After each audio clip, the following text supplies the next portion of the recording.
From my perspective, there stood my parents motionless, as if preparing to offer an apology.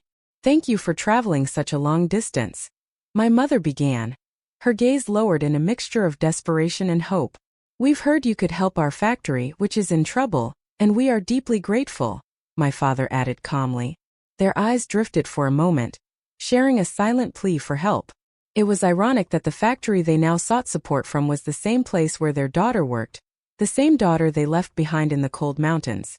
"Let's focus the conversation on business, please," I urged, encouraging them to look at me.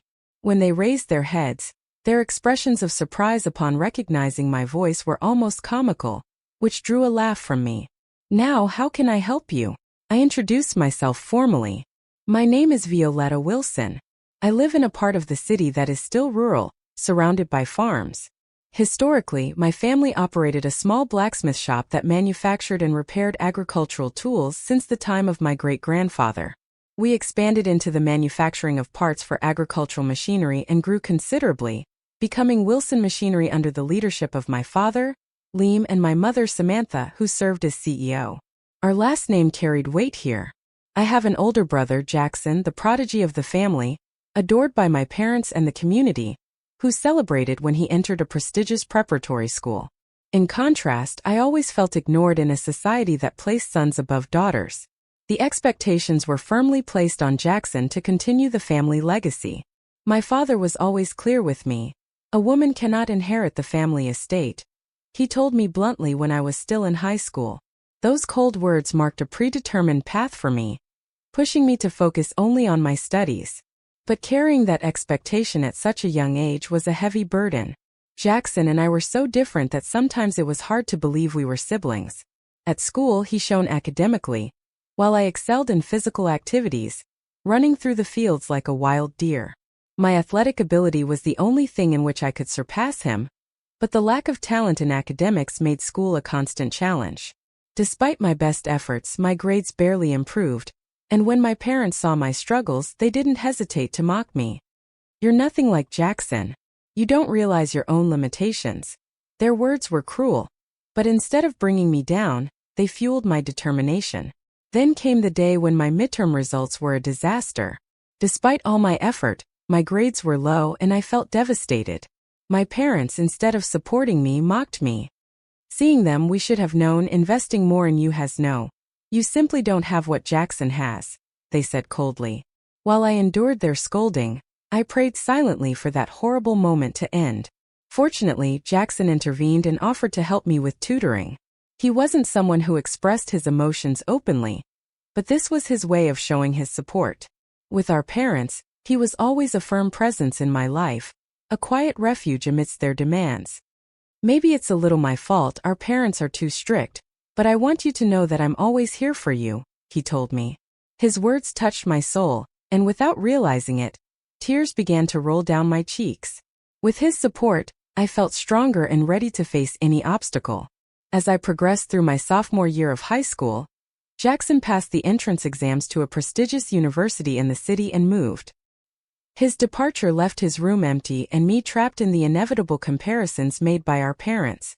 While Jackson shone with his academic talent, I was left to find my own path, and I did. I found solace and happiness in running. I joined the school's track team, and my love for running deepened. I set out to become a long-distance runner, hoping to get a scholarship at a university recognized for its relay team. Although Jackson was a genius in his studies, he had no athletic abilities. For the first time, I felt there was something I could surpass him in. But for my parents, only academic achievements mattered. My successes in athletics went unnoticed, as if they were worthless. When Jackson's 19th birthday approached, my parents organized an extravagant celebration. Buy him an expensive watch. "If you can't afford it, forget about college," my mother said bluntly. I didn't have money for such a gift, so I was left out of the celebration. While the whole family gathered for the big dinner in his honor, I was home alone, eating instant noodles. "Jackson deserves this. Unlike you, he doesn't waste time with a useless obsession like running," my mother commented coldly. Her words hurt me, but what weighed most heavily was the feeling of isolation that grew within me. During summer vacation, Jackson returned, already a more mature person with a different attitude. One day, he surprised me with an unexpected gift. "It's an old model, but it's fast enough to browse. It might even help you with your studies," he said with a warm smile as he handed me a laptop. Along with it, he gave me a beginner's guide to programming and encouraged me to explore that new world. That gift marked my entry into the universe of information technology. At first, I struggled with the mathematical concepts, but soon I found joy in it. Each program I managed to create gave me a deep sense of accomplishment. With each successful line of code, I felt something new awakening in me, a passion that was gradually taking shape. But one day, my dad abruptly crushed that illusion. "Again, you're playing on that computer instead of studying," he said with disdain. "I'm programming, not playing," I replied, feeling the frustration reflected in my tone. But instead of listening to me, my words only fueled his anger further. "What nonsense are you talking about, Violetta?" he snapped before grabbing the laptop and throwing it out the window in a fit of rage. "Now that it's broken, maybe you'll focus on your studies," he finished with satisfaction before walking away. I stood paralyzed for a few seconds before running out to pick it up, but when I found it on the ground, the screen was shattered, its broken casing the perfect symbol of my frustrated aspirations. I felt a mix of anger and anguish, but amidst the fragments of my dreams, my determination grew even stronger. The laptop was irreparably damaged. It no longer turned on, just when programming was beginning to excite me. When I saw a promising future in it, my brother's gift lay in pieces. With no money to repair it, my new passion seemed to vanish before my eyes. Despair invaded me as I observed the remains of the computer.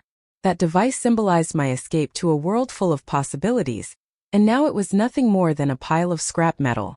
Unable to afford the repair, the idea of continuing to learn programming seemed further away than ever. But one day, as I was going to school with my head full of pessimistic thoughts, a friend gave me a simple but hopeful idea. "Why don't you use the school computers?" Inspired by his suggestion, I went to my computer teacher and asked for permission. To my surprise, he agreed without any problems and let me use the computer lab. That place became my refuge, my sanctuary where I could immerse myself in programming. After classes, I spent so much time there, even on weekends, that one of my teachers noticed my dedication and decided to support me even more. Gradually, my programming skills improved and sharpened with practice. Then, during the summer of my sophomore year, my brother suggested I attend a summer course in Miami. With effort, I managed to raise the money for the trip by working part-time jobs. I stayed in a dormitory at the company where he worked, and at night I received extra tutoring from him and his friend Charles. Charles was a peculiar guy. He grew up studying at an all-boys school, so he wasn't used to socializing with women. His attitude was awkward and even a little strange, but over time he became a unique presence that summer. "Quiet, not bad, just a little clueless with women," my brother joked. Our jokes and Charles's innocence gave a special touch to those days, making my love for programming grow even more. By the time summer ended, I felt like a new chapter of my life had begun. Thanks to my brother and Charles, I completely immersed myself in the world of programming, totally captivated by its magic. Charles was very different from my refined, educated brother, with an eccentricity that was never malicious. Without realizing it, I became fond of him. When the last summer of high school arrived, I remembered with some nostalgia the destruction of my first laptop, but my brother appeared with a surprise. During one of his visits, he told me that he had spoken with Charles about my situation, and he, coming from a wealthy family, had gotten me a used laptop as a gift. "He likes you a lot," my brother hinted with a mischievous smile as he handed me the computer. I blushed with surprise and a bit of embarrassment when my brother playfully nudged my head. From that moment on, I received even more guidance from both him and Charles, and my programming skills improved remarkably. "I never thought you'd be so interested in programming," my brother commented one day. "Yes, it's fascinating," I replied. "Sometimes unexpected things happen, especially when there are errors in the calculations." But my journey with programming wasn't just about developing skills. It was the discovery of a passion that would define my future. Programming wasn't just a hobby. It was a way of life. The thrill of solving complex problems and seeing my programs run successfully gave me indescribable joy. Driven by this enthusiasm, I made a bold decision. Instead of following the traditional university path, I opted for a career at a company located in the metropolitan area. With my new laptop in hand, I was ready to improve my skills and face every challenge that came my way. As part of this new stage, one cold winter day, my parents unexpectedly suggested a family trip, something we hadn't done in years. I was surprised by their change in attitude, but I cautiously agreed. My brother would also join us, so together we drove to a luxurious hotel in a snowy region. During the trip and the stay, my parents were unusually cheerful, although most of the time they only talked about my brother's career and the problems with my dad's business. The hotel had an impressive pool and gourmet food, but my parents' warmth felt strangely forced. One night, when I got up to go to the bathroom, I overheard them whispering in their room. "We can't keep spending on her," my dad said softly. "It's better if she stays this time," my mom replied. "Yes, it's time for a deep cleaning of the house." They were referring to me. They were planning to get rid of me, abandon me. That revelation weighed heavily on my heart, but instead of fighting it, I decided to accept my fate and move on. The return trip was somber, with little conversation, perhaps due to the tiredness of the journey or the weight of what was about to happen. As we approached a rest area, my dad mentioned that he wanted a coffee. My brother suggested that we stop to buy something while they stayed in the car. I walked to the vending machines and selected a hot coffee for my dad and a tea for my mom, and a tea with milk for myself. When I turned back towards the car, I saw my dad taking my suitcase out of the trunk. "Well, this is where we say goodbye," he said abruptly. "It's too expensive in time and gas to take you to the station." I froze. "But the station is still far from here," I asked incredulously. His response was cruel and dismissive. "Do what you want, run or walk. After all, you were on the track team, not now. From now on, fend for yourself. The cleaning is complete. You were just a nuisance along the way." My brother remained silent throughout the exchange. But before getting into the car, he gently placed my coat on the suitcase. I stood in the middle of the snowy parking lot, watching their car disappear in the distance. Accepting this abrupt end to my relationship with them was my only option, a raw but strangely liberating resolution. For the first time in my life, I was completely alone but also completely free. Everything I had learned on the track and in programming now drove me to forge my own path.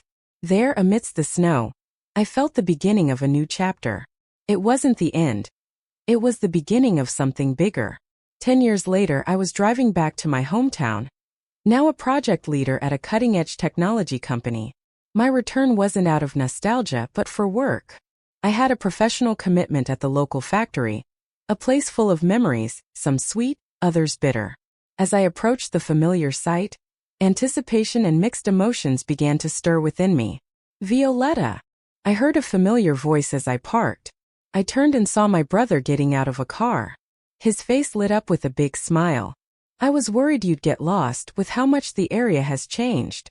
"Don't worry, the GPS got me here fine," I replied lightly, sharing a moment of complicity before focusing on what was important. "We have a big project ahead of us, and the other party has high expectations," he informed me as we walked towards the factory. I looked at him with a mischievous smile. "Let's see if you can keep up with me." He laughed, clearly impressed. "Don't underestimate your brother here. City life toughens you up." This project had been what brought us back together. My brother had leveraged his experience in a large corporation to launch a startup focused on developing innovative mechanical solutions. His products were gaining recognition, and little by little, he was reviving the factory that was once the pride of our city. When we entered the industrial warehouse, a gust of cold air mixed with nostalgia hit me hard. I felt as if I had stepped back in time. Every corner was filled with echoes of my past.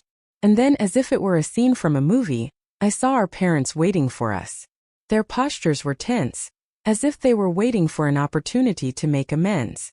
"Thank you for coming all this way," my mom said, her voice filled with remorse. "Well, I'm just glad to be able to help," my brother replied, trying to ease the formality of the moment. "No, our true gratitude must be for our distinguished guests from Charles Industries," my dad insisted, emphasizing his sincerity. It was at that moment that they finally noticed me. "Oh, that voice sounds familiar," they murmured with perplexed expressions. I couldn't help but laugh as their faces slowly lit up upon recognizing me. Yes, it's me, Violetta, the same one you left abandoned in the snowy mountains. The astonishment on their faces was unmistakable. Violetta, how is it that you're here? They told us someone from Charles Industries would be coming.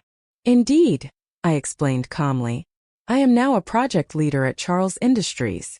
I told them how Charles's father had become president of the company, and how, after the day I was abandoned, Charles, a friend of Jackson's, had contacted me to help. Jackson had anticipated difficult times and had taken steps to ensure I had a support system. But this meeting wasn't just about confronting the past. It was also about moving forward, new opportunities, and possible reconciliations. It was a chance to redefine relationships and build on the foundation I had laid myself. Now, standing in this factory, the place that symbolized my exclusion, I was ready to lead a project that could give it new life, turning old wounds into sources of strength. I've established myself well in the industry, I continued. In fact, I'm married and my husband is a department head at Charles Industries. They sent me here by order of the president to head the revitalization project for this factory. My parents and the others listened in silence, absorbing my words. At that moment, memories of the past returned like a whirlwind. Before that day in the mountains, my brother had handed me a note. It revealed my parents' true intentions to abandon me during the trip. Our parents plan to use this trip to leave you behind. If anything happens, call this number. Just as I had feared, when I found myself alone and stranded, I called the number. Charles answered immediately. Embarrassed but firmly, he confessed that he had left early because he suspected I might need help. I'm really grateful you came for me, I said through tears. Without a word, Charles took my suitcases and put them in his car. Then we left that cold and hostile place behind. The job I got in Miami ended up being at a subsidiary of the company run by Charles's father. With the support of my brother and Charles, I managed to balance work with my studies. I was in charge there. I leveraged my experience to get a position in construction management. Over time, as Charles rose through the ranks of the company, I assumed the role of project leader under his guidance. Working so closely with him, my respect transformed into love. After he proposed, we got married. I continued to thrive professionally and participated in a key project focused on relocating production from overseas due to rising labor costs and economic problems that made manufacturing abroad less viable. It was during this time that I received unexpected news from my brother. Our family's factory was in serious financial trouble. To stay afloat, they had lowered prices so much that they ended up economically cornered. Faced with this situation, my brother and I decided to return to evaluate the factory. My presence now, as a representative of Charles Industries, immediately changed my parents' attitude. Suddenly, they seemed full of hope. Now that Violetta is here, we'll surely find a way out of this crisis, they said confidently. It's natural for a daughter to help her family in times like these. They assumed I was going to solve their problems without question, but I wasn't going to allow it. I think you're misinterpreting the situation, I clarified firmly. I no longer consider you my parents in the personal sense. My participation here will be strictly professional. Surprised, they looked at me incredulously.